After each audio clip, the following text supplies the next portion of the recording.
Good morning student. आज के इस ई लेक्चर में हम सी एस 204 जो कि कंप्यूटर साइंस सेकेंड ईयर का ही एक सब्जेक्ट कोड है और सब्जेक्ट नेम है basics of electronic devices and circuit. यह जो सब्जेक्ट है वह ई एल 204 और के समान ही है, यानी कि इस ई लेक्चर के द्वारा इलेक्ट्रॉनिक्स एवं कंप्यूटर साइंस के सेकेंड ईयर के स्टूडेंट्स लाभान्वित हो सकते हैं।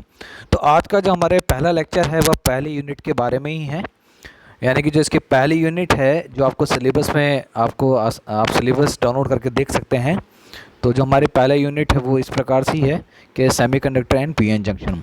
तो आज इस ई लेक्चर में हम पहले टॉपिक पे चर्चा करेंगे, यानी कि पहला जो टॉपिक हमारा क्या है इसका, metals, non metals and semiconductors and their energy band diagram. ठीक है, तो ये हमारा आज का टॉपिक है और ये पूरी एक तरह से सेम यूनिट है जैसे कि मैंने आपको कहा है, परंतु इसमें कुछ एक जो यूनिट है उनमें ही डिफरेंस है। अगर मैं ईएल यानी कि इलेक्ट्रॉनिक सेकेंड ईयर की बात करूं जिसमें ईएल 204 है,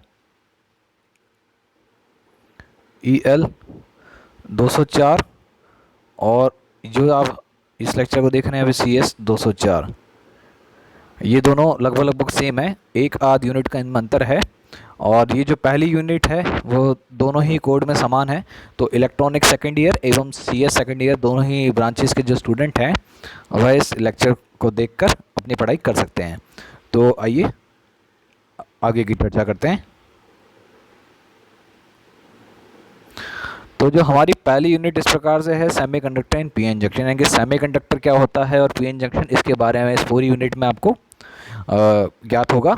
और जो इसका पहला टॉपिक है वह शुरुआत क्या है, metals, non metals and semiconductor और उनके ऊर्जा बैंड डायग्राम, यानी कि जो पहला टॉपिक ये हमें ये बता रहा है कि किस प्रकार से एनर्जी बैंड डायग्राम के आधार पर मटेरियल्स को विभाजित किया जाता है। ठीक है, तो बेसिकली हमारे पास तीन प्रकार के मटेरियल्स होते हैं। एक मेटल्स होते हैं यानी कि धातु, और ये जो है मेटल्स धातु, नॉन मेटल्स अधातु, और जो इनके बीच में जिनकी प्रॉपर्टीज़ आती हैं यानी कि जो मेटल्स एवं नॉन मेटल्स के मध्य में व्यवहार करते हैं उन्हें हम बोलते हैं सेमीकंडक्टर्स, या हिंदी में हम बोलेंगे उनको अर्धचालक। ठीक है, ये सबसे इम्पोर्टेंट आज के युग के सबसे इम्पोर्टेंट मटेरियल है। तो हमें ये पता होना चाहिए कि अर्धचालक होते क्या हैं, कैसे व्यवहार करते हैं, तभी हम आगे जाके इलेक्ट्रॉनिक डिवाइसेस में इनका उपयोग देख पाएंगे। और हम जानते हैं मेटल्स के बारे में, नॉन मेटल्स के बारे में, परंतु फिर भी हमें इस यूनिट के जो पहले टॉपिक के द्वारा इसे वापस रिवाइज करना एक तरह से। तो आइए बात करते हैं इसके बारे में। सबसे पहले देखिए, classification of materials on the basis of energy band diagram, यानी कि एनर्जी बैंड। अब एनर्जी बैंड क्या होते हैं, ठीक है, यानी कि एनर्जी बैंड डायग्राम के आधार पर मटेरियल्स को क्लासीफाई यानी कि वर्गीकृत करना। परंतु उससे पहले एक बात की जाती है, एनर्जी बैंड होती क्या है। ठीक है, ये एनर्जी बैंड डायग्राम होते क्या है। एनर्जी बैंड डायग्राम कुछ नहीं, एनर्जी स्तर है, एनर्जी स्तर डायग्राम, यानी कि एक एनर्जी, मान लीजिए E1 है, आपका जो एक एटम होता है या कोई भी स्ट्रक्चर एटम होता है वो विभिन्न एनर्जी स्तर में विभाजित होता है, और उस एनर्जी स्तर पर इलेक्ट्रॉन्स के पाए जाने की प्रोबेबिलिटी क्या की जाती है, नापी जाती है। और वो किस आधार पर नापी जाती है, ऊर्जा के आधार पर, या तो तापीय ऊर्जा हो सकती है या जो आपकी क्या विद्युत ऊर्जा हो सकती है। तो उस ऊर्जा के आधार पर या केवल तापमान के आधार पर विभिन्न प्रकार के एनर्जी स्तर बांटे गए हैं। इन एनर्जी स्तर में इलेक्ट्रॉन जो है ऊर्जा को ग्रहण करके पहुंचते हैं या पाए जाते हैं। तो ऊर्जा स्तर की मैं डिटेल में बात ना करते हुए केवल मैं यहाँ दो चीज़ों की बात करूँगा, वैलेंस बैंड एवं कंडक्शन बैंड। अब ठीक है, उससे पहले हम बात कर लेते हैं। देखिए, जो विभिन्न मटेरियल, यानी कि सर जो पहला पॉइंट क्या कहता है, based on the ability of various materials to conduct current the materials are classified, यानी कि धारा प्रवाह के अनुसार विभिन्न पदार्थों को वर्गीकृत किया जाता है। यानी कि धारा के प्रवाह के आधार पर क्या है, पदार्थों को तीन कैटेगरी में बांटा गया है। वो कौन कौन सी हैं, कंडक्टर्स, इंसुलेटर्स और सेमीकंडक्टर्स। ठीक है, अब बात यहाँ पे आप कह रहे हैं, देखिए कंडक्टर्स, यानी कि मैं इसको सीधा देखिए, कंडक्टर्स बेसिकली क्या होते हैं, मेटल्स होते हैं, यानी कि धातु ही हमारी क्या है, धारा प्रवाह कराती है। एक एक्सेप्शनल केसेस है जिसमें आता है हमारे पास कार्बन। ठीक है, कार्बन हम जानते हैं कार्बन क्या है, एक अधातु है, नॉन मेटल है, परंतु फिर भी वह क्या है, धारा यानी कि कंडक्टर यानी कि एक चालक की भांति व्यवहार करता है। समझ रहे हैं इस बात को? तो कंडक्टर्स क्या होते हैं, जो बेसिकली करंट को प्रवाहित कराएं या धारा के प्रवाह को क्या है, सुगम पथ प्रदान करें, यानी कि वो इजीली करंट को फ्लो करा सकें। तो यानी कि करंट धारा के प्रवाह के आधार पर तीन मटेरियल हैं कंडक्टर, जिसे आप मेटल्स भी यानी कि मेजॉरिटी रूप में मेटल कह सकते हैं। दूसरे होते हैं कुचालक यानी कि नॉन मेटल्स, उन्हें नॉन मेटल अधातु भी कहा जा सकता है। ठीक है, एक और चीज़ है सेमीकंडक्टर्स यानी कि अर्धचालक। सेमी मतलब अर्ध और कंडक्टर मतलब चालक। तो ये सबसे महत्वपूर्ण मटेरियल है आज के युग का। अब देखिए, अब इसमें एक चीज़ आती है कि इन्हें किस प्रकार से विभाजित किया गया। वो किस प्रकार से किया गया, एनर्जी बैंड डायग्राम यानी कि एनर्जी बैंड डायग्राम के आधार पर विभाजित किया।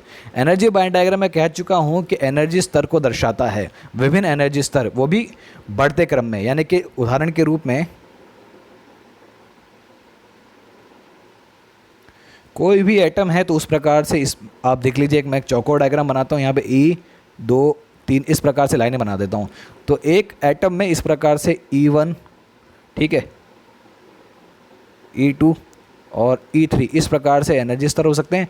और ये E4, ठीक है, ये E3 हो गया, ये E2 हो गया, ये E1 हो गया और ये E0 हो जाएगा। ठीक है, यहाँ से E0 बात करेंगे। तो इस प्रकार से ऊर्जा स्तर होते हैं जहाँ पे इलेक्ट्रॉन्स तापीय ऊर्जा यानी कि ऊर्जा के आधार पर, जो ऊर्जा वह ग्रहण करते हैं उस आधार पर पाए जाते हैं। मान लीजिए एक इलेक्ट्रॉन E1 में है तो इसकी ऊर्जा क्या है, इसकी ऊर्जा कम है। एक इलेक्ट्रॉन E2 लेवल पे है, E2 से E1 के बीच में, यानी कि इसकी ऊर्जा इस इलेक्ट्रॉन से क्या है, इस वाले इलेक्ट्रॉन से ज़्यादा है, तभी तो यही क्या है यहाँ पर है। तो इस प्रकार से ऊर्जा के अनुसार यानी कि तापीय ऊर्जा के अनुसार इलेक्ट्रॉन्स को विभिन्न ऊर्जा स्तर में बांटा जाता है। पर अब इसमें बात आती है कि किस प्रकार से ऊर्जा बैंड डायग्राम यानी इन एनर्जी बैंड डायग्राम के आधार पर मटेरियल्स को विभाजित किया गया। तो मटेरियल्स को विभाजित करने से पहले हम उन ऊर्जा बैंड डायग्राम की बात कर लेते हैं। ठीक है, हमारे पास जो दो मुख्य एनर्जी बैंड होते हैं वो कौन कौन से होते हैं, एक तो होता है कंडक्शन बैंड यानी कि चालन बैंड और एक होता है वैलेंस बैंड। ये दोनों के दोनों ऊर्जा स्तर हैं। क्या हैं, ऊर्जा स्तर हैं। और इन दोनों को जो सेपरेट करता है वो इन दोनों को एक ऊर्जा अंतराल से सेपरेट किया जाता है। ऊर्जा यानी कि इन दोनों के मध्य भी एक ऊर्जा अंतराल होता है और वह ऊर्जा अंतराल क्या कहलाता है, बैंड गैप यानी कि ऊर्जा गैप, बैंड गैप यानी कि एक गैप, और या उसे कहेंगे वर्जित ऊर्जा बैंड या फॉरबिडन गैप। ठीक है, तो उसे वर्जित ऊर्जा अंतराल यानी कि फॉरबिडन एनर्जी गैप, फॉरबिडन का अर्थ होता है वर्जित और एनर्जी का मतलब ऊर्जा समझते ही हैं आप, और गैप अर्थात अंतराल। यानी कि इसको मैं अगर इंग्लिश मीडियम से कोई स्टूडेंट्स हैं तो आप यहाँ पढ़ सकते हैं कि the energy band which separates the conduction band यानी कि कंडक्शन बैंड का अर्थ है चालन band, and the valence band is called band gap और फॉरबिडन बैंड और फॉरबिडन गैप। यानी कि दो मुख्य बैंड हैं हमारे पास, कंडक्शन बैंड तथा वैलेंस बैंड, जिनको एक गैप से सेपरेट किया जाता है। उस एनर्जी गैप को क्या कहते हैं, वर्जित ऊर्जा गैप, और उसे Eg के नाम से डिनोट किया जाता है। क्या कहते हैं उसे, Eg। E यहाँ पे क्या है, एनर्जी, और G अर्थात गैप। आप इस डायग्राम में देख सकते हैं, यहाँ पे देखिए ये एक डायग्राम है, यहाँ कंडक्शन बैंड दे रखा है, कंडक्शन बैंड, और ये क्या है, वैलेंस बैंड। कंडक्शन बैंड वह होता है अगर यहाँ पे कोई इलेक्ट्रॉन पहुँच जाता है और वह फ्लो होता है, यानी कि एक तरह से फ्लो मतलब प्रवाह करता है, तो तभी आपकी किसी पदार्थ में धारा प्रवाहित होती है। तो कंडक्शन बैंड में इलेक्ट्रॉन्स का होना आवश्यक है धारा प्रवाह के लिए। ठीक है, और एक होता है वैलेंस बैंड। अब वैलेंस बैंड से आप क्या समझते हैं, देखिए इसे संयोजकता बैंड भी कहते हैं। ठीक है, संयोजक बैंड या सबसे जो इसका अर्थ है हिंदी में उसे कहते हैं संयोजक बैंड। संयोजकता से आप क्या समझते हैं, मान लीजिए कोई आपके पास एक मटेरियल है,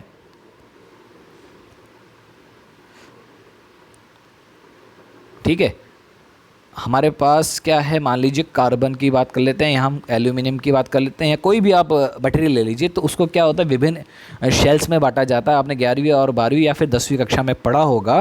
तो एग्जाम्पल के तौर में मैं एल्यूमिनियम की बात करता हूँ। एल्यूमिनियम का जो एटॉमिक नंबर क्या होता है, 13 होता है। ठीक है, 13 होता है। तो इसके आप जानते हैं प्रोटॉन की संख्या, न्यूट्रॉन की संख्या और इलेक्ट्रॉन की संख्या अगर हम इसमें बात करें तो क्या निकलेगी, ये आपके लिए मैं, आप समझते हैं इस बात को, प्रोटॉन, न्यूट्रॉन और इलेक्ट्रॉन की संख्या, ये तीनों क्या होगी, 13 13 बराबर मान लीजिए। ठीक है, मैं केवल यहाँ इलेक्ट्रॉन्स की बात कर रहा हूँ। ठीक है, इलेक्ट्रॉन्स की बात करेंगे हम यहाँ पे केवल। तो अगर मैं इसमें इलेक्ट्रॉन की बात करूँ, अगर इसका एटॉमिक नंबर 13 है तो प्रोटॉन इलेक्ट्रॉन की संख्या क्या है, अभी